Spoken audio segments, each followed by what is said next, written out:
பொள்ளாச்சியில் கல்லூரி மாணவிகளை வீடியோ எடுத்து மிரட்டி கூட்டு பாலியல் வன்கொடுமை செய்ததாக வழக்கு தொடரப்பட்டது. இந்த வழக்கில் இன்னும் சற்று நேரத்தில் தீர்ப்பு வழங்கப்படுகிறது. விவரங்களை எமது செய்தியாளர் ராஜகுமரன் வழங்கிட கேட்கலாம். ராஜகுமரன், வணக்கம். 6 ஆண்டுகளாக நடந்த பொள்ளாச்சி வழக்கில் சற்று நேரத்தில் தீர்ப்பு வழங்கப்படுகிறது. விவரங்கள் என்ன? பொள்ளாச்சி பாலியல் வன்கொடுமை வழக்கு என்பது 2019ஆம் ஆண்டு பிப்ரவரி மாதம் நடந்தது. அந்த பெண்கள் அழுத சத்தம் ஒரு பெரிய அளவிலே தமிழகம் முழுவதும் பரபரப்பை ஏற்படுத்தியிருந்தது. சில பெண்களை நம்ப வைத்து தனியாக அழைத்து வந்து அதன் பிறகு அந்த பெண்களை பாலியல் வன்கொடுமை செய்து அதை செல்போன் மூலமாக பதிவு செய்து அதை காட்டி அந்த பெண்களை வலியுறுத்தி பல்வேறு வகையான பாலியல் இச்சைகளில் ஈடுபட்ட 9 நபர்கள் தொடர்பான அந்த வழக்கு சிபிஐ வரை சென்று சிபிஐயால் விசாரிக்கப்பட்டிருந்தது.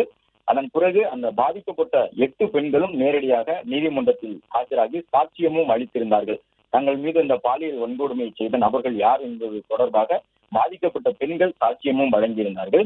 அதன் அடிப்படையில் தான் சிபிஐ கிட்டத்தட்ட 1500 பக்கங்களை கொண்ட குற்றப்பத்திரிகையை தாக்கல் செய்திருந்தது. அதில் பாதிக்கப்பட்ட பெண்கள் வழங்கியிருந்த வாக்குமூலங்கள், அரசு தரப்பு சாட்சியங்கள் மற்றும் தொழில்நுட்ப ரீதியாக பெறப்பட்ட அந்த செல்போன்களில் இருந்த காணொலிகள் எல்லாவற்றையும் உள்ளடக்கிய அந்த குற்றஞ்சாட்டப்பட்ட நபர்கள் மீதான குற்றச்சாட்டுகளை மெய்ப்பிக்கக்கூடிய விதமான விஷயங்கள் இடம்பெற்றிருந்த நிலையில்தான் சேலம் மத்திய சிறையில் அடைக்கப்பட்டிருந்த அந்த 9 பேரும் கோவைக்கு அழைத்து வந்து தற்பொழுது நீதிமன்றத்தில் ஆஜர்படுத்தப்பட்டிருக்கின்றார்கள்.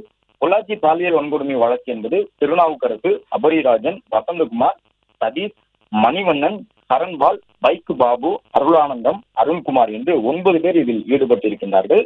முதலில் ஒரு பாதிக்கப்பட்ட பெண்ணினுடைய 20,000 மதிப்புடைய செயினை பிடுங்கி வருகின்றார்கள். அந்த பெண் தன்னுடைய சகோதரனிடம் இது போன்று என்னை அழைத்து சென்றார்கள், எனக்கு தெரிந்த ஒரு நண்பருடன் தான் சென்றேன், ஆனால் போகும் பொழுதே காரிலே சில பேர் ஏறினார்கள், அதன் பிறகு என்னை வலுக்கட்டாயமாக பாலியல் வன்புணர்வு செய்து என்னிடம் இருக்கக்கூடிய செயினையும் பிடுங்கிக் கொண்டார்கள் என்று ஒரே ஒரு பெண், பாதிக்கப்பட்ட பெண் தன்னுடைய சகோதரனிடம் கூறுகின்றார்.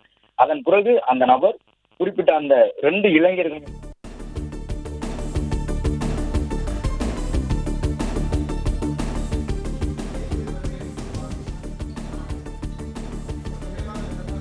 பொள்ளாச்சியில் கல்லூரி மாணவிகளை வீடியோ பிளே ஸ்டோர் மற்றும் ஆப் ஸ்டோரில் இருந்து பாலிமர் செயலியை QR கோடு மூலம் பதிவிறக்கம் செய்யுங்கள். செய்திகளை உடனுக்குடன் பெறுங்கள்.